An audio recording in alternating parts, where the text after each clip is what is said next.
नमस्कार। आज प्रस्तुत है मुंशी प्रेमचंद जी द्वारा लिखी गई कहानी दूध का दाम।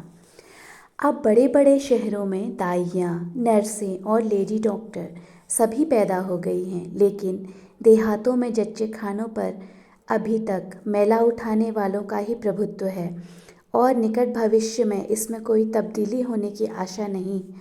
बाबू महेश नाथ अपने गांव के जमींदार थे, शिक्षित थे और जच्चे खानों में सुधार की आवश्यकता को मानते थे, लेकिन इनमें जो बाधाएं थीं उन पर विजय कैसे पाते। कोई नर्स देहात में जाने पर राजी न हुई और बहुत कहने सुनने से राजी भी हुई तो इतनी लंबी चौड़ी फीस मांगी कि बाबू साहब को सिर झुकाकर चले आने के सिवा और कुछ न सूझा। लेडी डॉक्टर के पास जाने की उन्हें हिम्मत न पड़ी। उसकी फीस पूरी करने के लिए तो शायद बाबू साहब को अपनी आधी जायदाद बेचनी पड़ती। इसीलिए जब 3 कन्याओं के बाद वह चौथा लड़का पैदा हुआ तो फिर वही गूदड़ था और वही गूदड़ की बहू। बच्चे अक्सर रात को ही पैदा होते हैं। एक दिन आधी रात को चपरासी ने गूदड़ के द्वार पर ऐसी हाँक लगाई कि पास पड़ोस में भी जाग पड़ गई। लड़की न थी कि मरी आवाज़ से पुकारता। गूदड़ के घर में इस शुभ अवसर के लिए महीनों से तैयारी हो रही थी। भय था तो यही कि फिर बेटी न हो जाए, नहीं तो वही बंधा हुआ 1 रुपया और एक साड़ी मिलकर रह जाएगी। इस विषय में स्त्री पुरुष में कितनी ही बार झगड़ा हो चुका था, शर्त लग चुकी थी। स्त्री कहती थी, अगर अब की बेटा न हो तो मुँह न दिखाऊं। हाँ हाँ, मुँह न दिखाऊं, सारे लक्षण बेटे के हैं। और गूदड़ कहता था, देख लेना बेटी होगी और बीज खेत बेटी होगी। बेटा निकले तो मूछें मुड़ा लूँ। हाँ हाँ, मूछें मुड़ा लूँ। शायद गूदड़ समझता था कि इस तरह अपनी स्त्री के मन में पुत्र कामना को बलवान करके वह बेटे की अगुवाई के लिए रास्ता साफ कर रहा है। भूंगी बोली, अब मूछ मुड़ा ले दाढ़ीजार। कहती थी बेटा होगा, सुनता ही न था, अपनी ही रट लगाया जाता था। मैं आज तेरी मूछें मोड़ूंगी, खूंटी तक तो रखूंगी ही नहीं। गूदड़ ने कहा, अच्छा मोड़ लेना भली मानस, मूछें क्या फिर निकलेंगी ही नहीं। तीसरे दिन देख लेना, फिर ज्यों की त्यों है। मगर जो कुछ मिलेगा उसमें आधा रखा लूँगा, कहे देता हूँ। भूंगी ने अंगूठा दिखाया और अपने 3 महीने के बालक को गूदड़ के सुपुर्द कर सिपाही के साथ चल खड़ी हुई। गूदड़ ने पुकारा, अरे सुन तो, कहाँ भागी जाती है? मुझे भी बधाई बजाने जाना पड़ेगा, इसे कौन संभालेगा? भूंगी ने दूर से ही कहा, इसे वहीं धरती पर सुला देना, मैं आके दूध पिला जाऊंगी। महेशनाथ के यहाँ अब भी भूंगी की खूब खातिरदारियाँ होने लगी। सवेरे हरीरा मिलता, दोपहर को पूरियाँ और हलवा, तीसरे पहर को फिर और रात को फिर गूदड़ को भी भरपूर परोसा मिलता था। भूंगी अपने बच्चे को दिन रात में 1-2 बार से ज़्यादा न पिला सकती थी। उसके लिए ऊपर के दूध का प्रबंध था।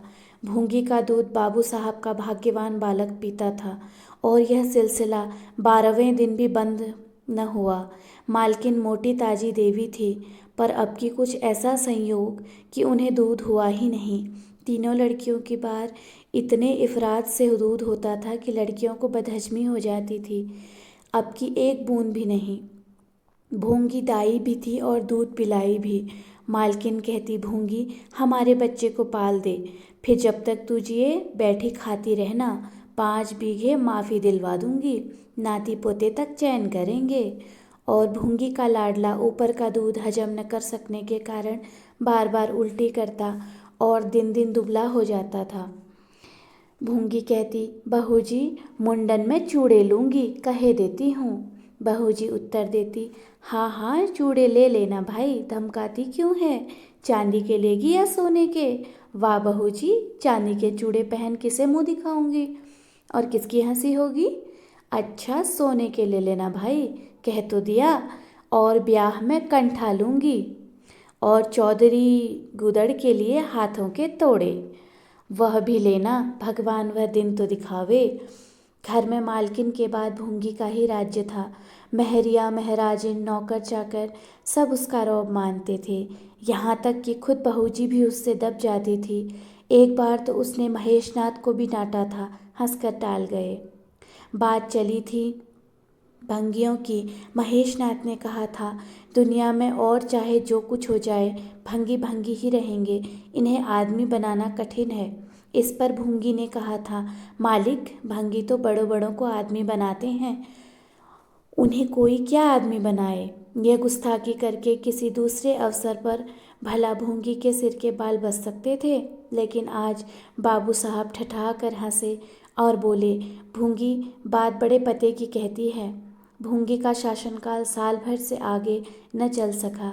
देवताओं ने बालक के भंगिन का दूध पीने पर आपत्ति की। मोटेराम शास्त्री तो प्रायश्चित का प्रस्ताव कर बैठे।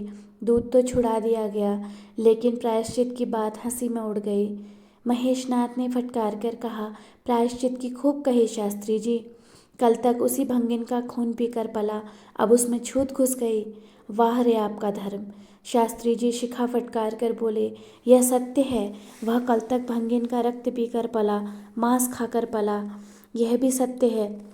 लेकिन कल की बात कल थी, आज की बात आज। जगन्नाथपुरी में छूत अछूत सब एक पंगत में खाते हैं, पर यहाँ तो नहीं खा सकते।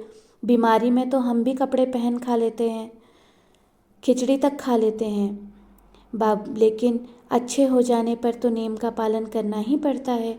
आपद धर्म की बात न्यारी है, तो इसका अर्थ यह है कि धर्म बदलता रहता है, कभी कुछ तो कभी कुछ।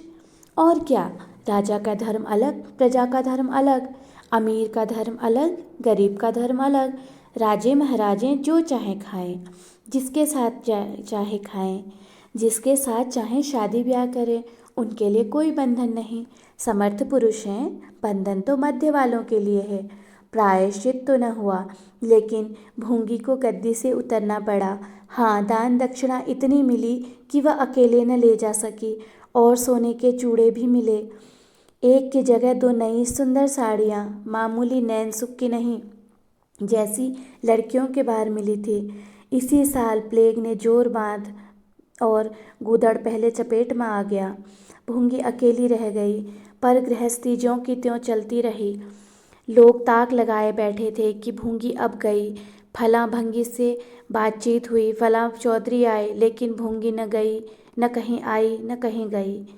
यहाँ तक कि 5 साल बीत गए और उसका बालक मंगल दुर्बल तथा सदा रोगी रहने पर भी दौड़ने लगा। सुरेश के सामने पिद्दी सा लगता था। एक दिन भूंगी महेशनाथ के घर का परनाला साफ कर रही थी। महीनों से गलीच जमा हो रहा था, आंगन में पानी भरा रहने लगा था। परनाले में एक लंबा मोटा बांस डालकर जोर से हिला रही थी। पूरा दाहिना हाथ परनाले के अंदर था कि एकाएक उसने चिल्लाकर हाथ बाहर निकाल लिया। उसी वक्त एक काला सांप परनाले से निकलकर भागा। लोगों ने दौड़कर उसे मार तो डाला, लेकिन भूंगी को न बचा सके। समझे पानी का सांप है, विषैला न होगा, इसीलिए पहले कुछ गफलत की गई। फिर विष देह में फैल गया और लहरें आने लगी। तब पता चला कि वह पानी का सांप नहीं, गेहुवन था। मंगल अब अनाथ था। दिन भर महेश बाबू के द्वार पर मंडराया करता था। घर में जूठन इतना बचता था कि ऐसे ऐसे 10-5 बालक पल जाते थे। खाने की कोई कमी न थी। हाँ, उसे तब बुरा ज़रूर लगता था जब उसे मिट्टी के कसोरों में ऊपर से खाना दिया जाता था। सब लोग अच्छे अच्छे बर्तनों में खाते हैं, उसके लिए मिट्टी के कसोरे। यों उसे इस भेदभाव को बिल्कुल ज्ञान न होता था, लेकिन गांव के लड़के चिढ़ा चिढ़ा कर उसका अपमान करते रहते थे। कोई उसे अपने साथ खिलाता भी न था। यहाँ तक कि जिस टाट पर वह सोता था वह भी अछूत था। मकान के सामने एक नीम का पेड़ था, इसी के नीचे मंगल का डेरा था।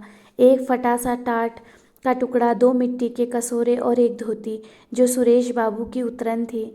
जाड़ा गर्मी बरसात, हर एक मौसम में वह जगह एक सी आरामदेह थी। और भाग्य का बली मंगल झुलसती हुई लू, गलते हुए जाड़े और मूसलाधार वर्षा में भी जिंदा और पहले से कहीं स्वस्थ था।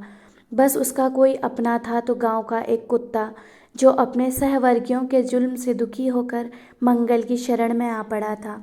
दोनों एक ही खाना खाते, एक ही टाट पर सोते, तबीयत भी दोनों की एक सी थी और दोनों एक दूसरे के स्वभाव को भी जान गए थे।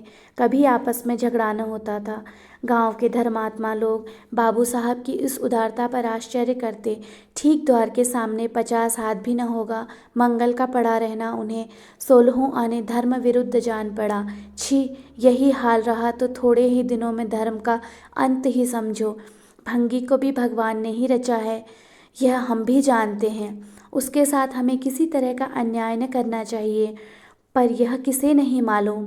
भगवान का तो नाम ही पतित पावन है, लेकिन समाज की मर्यादा भी तो कोई वस्तु है। उस द्वार पर जाते हुए संकोच होता है। गांव के मालिक हैं, जाना तो पड़ता ही है, लेकिन बस यही समझ लो कि घृणा होती है। मंगल और टॉमी में गहरी बनती थी। मंगल कहता, देखो भाई टॉमी, जरा खिसक कर सो। आखिर मैं कहाँ लेटूं?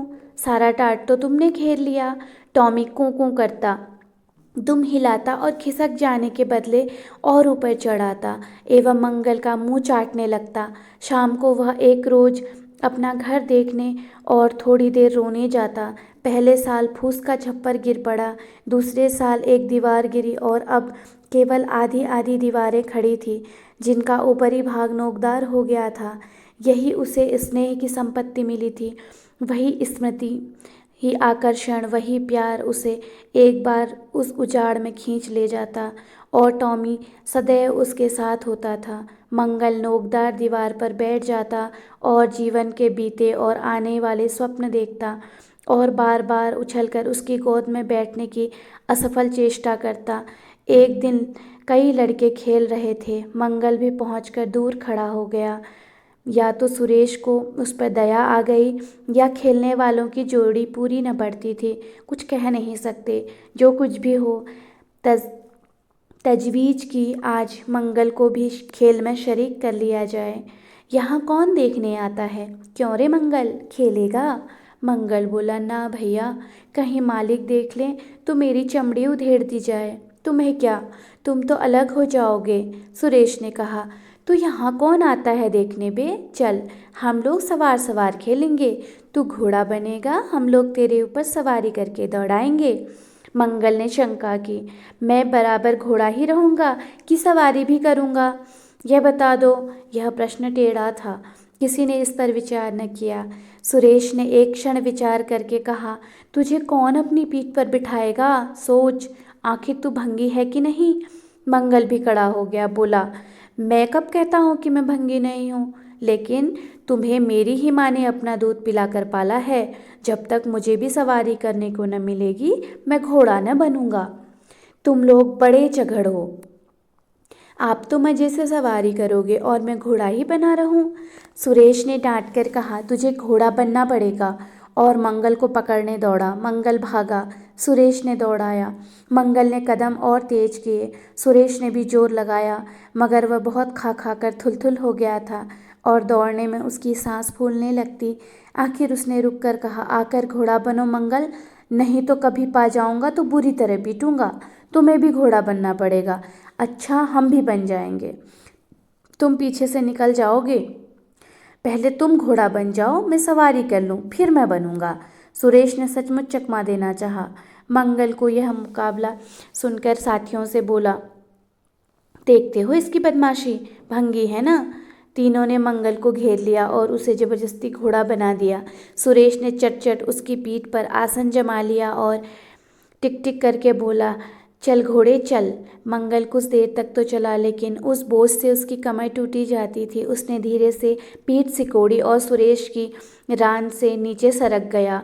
सुरेश महोदय लत से गिर पड़े और भोंपू बजाने लगे। माँ ने सुना सुरेश कहीं रो रहा है। सुरेश कहीं रोए तो उनके कानों में जरूर भनक पड़ जाती थी, और उसका रोना भी बिल्कुल निराला होता था, जैसे छोटी लाइन के इंजन की आवाज़। महरी से बोली, देख तो, सुरेश कहीं रो रहा है, पूछ तो किसने मारा है। इतने में सुरेश खुद आंख मलता हुआ आया। उसे जब रोने का अवसर मिलता था तो माँ के पास फरियाद लेकर जरूर जाता था। माँ मिठाई या मेवे देकर आंसू पोंछ देती थी। आप थे तो 8 साल के, मगर बिल्कुल कावदी। हद से ज़्यादा प्यार ने उसकी बुद्धि के साथ वही किया जो हद से ज़्यादा भोजन ने उसकी देह के साथ। माँ ने पूछा, क्यों रोता है सुरेश, किसने मारा? सुरेश ने रोकर कहा, मंगल ने छू दिया। माँ को विश्वास न आया। मंगल इतना निरीह था कि उससे किसी तरह की शरारत की शंका न होती थी, लेकिन जब सुरेश कस्में खाने लगा तो विश्वास करना लाजिम हो गया। मंगल को बुलाकर डांटा, क्यों री मंगल, अब तुझे बदमाशी सूझने लगी? मैंने तुझसे कहा था सुरेश को कभी मत छूना, याद है कि नहीं? बोल। मंगल ने दबी आवाज़ से कहा, याद क्यों नहीं है? तो फिर तूने उसे क्यों छुआ? मैंने नहीं छुआ। तूने नहीं छुआ तो वह रोता क्यों था? गिर पड़े, इससे रोने लगे। चोरी और सीना जोरी। देवी जी दांत पीस कर रह गई। मारती तो उसी दम स्नान करना पड़ता, छड़ी तो हाथ में लेनी ही पड़ती, और छूत का विद्युत प्रवाह इस छड़ी के रास्ते उनकी देह में पैवस्त हो जाता। इसलिए जहाँ तक गालियाँ दे सकी दी, और हुक्म दिया कि अभी अभी यहाँ से निकल जा, फिर तो इस द्वार पर तेरी सूरत नजर आई तो खून ही पी जाऊंगी, मुफ्त की रोटियां खा खा कर शरारत सूझती है, इत्यादि। मंगल में गैरत तो क्या थी, हाँ डर था। चुपके से अपने सकोरे उठाए, टाट का टुकड़ा बगल में दबाया, धोती कंधों पर रखी और रोता हुआ वहाँ से चल पड़ा। अब वह यहाँ भी न आएगा। यही तो होगा कि भूखों मर जाएगा। क्या हरज है, इस तरह जीने से फ़ायदा ही क्या? गांव में उसके लिए और कहाँ ठिकाना था? भंगी को कौन पनाह देता? उसी खंडहर की ओर चला जहाँ भले दिनों की स्मृतियाँ उसके आंसू पोंछ सकती थी, और खूब फूट फूट कर रोया। उसी क्षण टामी भी उसे ढूंढता हुआ आ पहुँचा, और दोनों फिर अपनी व्यथा भूल गए। लेकिन ज्यों ज्यों दिन का प्रकाश क्षीण होता था, मंगल की ग्लानि भी क्षीण हो जाती थी। बचपन को बेचैन करने वाली भूख देह का रक्त पी पी कर और भी बलवान होती जाती थी। आंखें बार बार कसोरों की ओर उठ जाती। वहाँ अब तक सुरेश की जूठी मिठाइयाँ मिल गई होती।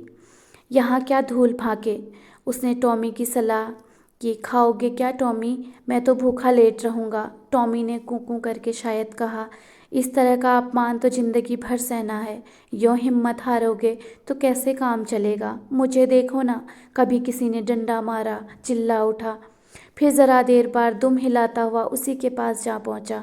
हम तुम दोनों इसीलिए बने हैं भाई, मंगल ने कहा। तो तुम जाओ, जो कुछ मिले खा लेना, मेरी परवाह मत करो। टॉमी ने अपनी श्वान भाषा में कहा, अकेला नहीं जाता, तुम्हें साथ लेकर चलूँगा। मैं नहीं जाता तो मैं भी नहीं जाता। भूखों मर जाओगे तो क्या तुम जीते रहोगे? मेरा कौन बैठा है जो रोएगा? यहाँ भी वही हाल है भाई। कुआर में जिस कुतिया से प्रेम किया था उसने बेवफाई की और अब कल्लू के साथ है। खैरियत यही हुई कि अपने बच्चे लेती गई, नहीं तो मेरी जान गाड़े में पड़ जाती। 5-5 बच्चों को कौन पालता? एक क्षण के बाद भूख ने एक दूसरी युक्ति सोच निकाली। मालकिन हमें खोज रही होगी क्या टॉमी? और क्या, बाबूजी और सुरेश खा चुके होंगे। कहार ने उनकी थाली से जूठन निकाल दिया होगा और हमें पुकार रहा होगा। बाबूजी और सुरेश दोनों की थालियों में घी खूब रहता है, और वह मीठी मीठी चीज़, हाँ मलाई, सबका सब घूरे में डाल दिया जाएगा। देखें, हमें कोई खोजने आता है? खोजने कौन आएगा? क्या कोई पुरोहित हो? एक बार मंगल मंगल होगा और बस थाली पर नाले में उड़ेल दी जाएगी। अच्छा तो चलें, मगर मैं छिपा रहूँगा। अगर किसी ने मेरा नाम लेकर न पुकारा तो मैं लौट आऊँगा, ये समझ लो। दोनों वहाँ से निकले और आकर महेशनाथ के द्वार पर अंधेरे में दबक कर खड़े हो गए। मगर टॉमी को सब्र कहाँ, वह धीरे से अंदर घुस गया। देखा महेशनाथ और सुरेश थाली पर बैठ गए हैं। बरोड़े में धीरे से बैठ गया, मगर डर रहा था कि कोई डंडा न मार दे। नौकर में बातचीत हो रही थी। एक ने कहा, आज मंगलवा नहीं दिखाई देता, मालकिन ने डांटा था, इससे भागा है शायद। दूसरे ने जवाब दिया, अच्छा हुआ निकाल दिया गया, सवेरे सवेरे भंगे का मुंह देखना पड़ता था। मंगल और अंधेरे में खिसक गया। आशा गहरे जल में डूब गई। महेशनाथ थाली से उठ गए। नौकर हाथ धुला रहा था। अब हुक्का पिएंगे और सोएंगे। सुरेश अपनी माँ के पास बैठा कोई कहानी सुनता सुनता सो जाएगा। गरीब मंगल की किसे चिंता है? इतनी देर हो गई है, किसी ने भूल से भी न पुकारा। कुछ देर तक वह निराश सा वहाँ खड़ा रहा, फिर एक लंबी सांस खींचकर जाना ही चाहता था कि कहार पत्तल में थाली की जूठन ले आता नजर आया। मंगल अंधेरे से निकलकर प्रकाश में आ गया। अब मन को कैसे रोके, कहार ने कहा। अरे तू यहाँ था, हमने समझा कि कहीं चला गया, ले खा ले, मैं फेंकने जा रहा था। मंगल ने दीनता से कहा, मैं तो बड़ी देर से यहाँ खड़ा था, तू बोला क्यों नहीं, मारे डर के।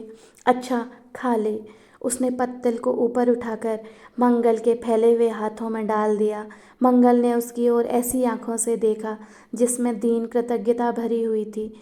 टॉमी भी अंदर से निकल आया। दोनों वहीं नीम के नीचे पत्तल में खाने लगे। मंगल ने एक हाथ से टॉमी का सिर सहलाकर देखा और कहा, पेट की आग ऐसी होती है, यह लात की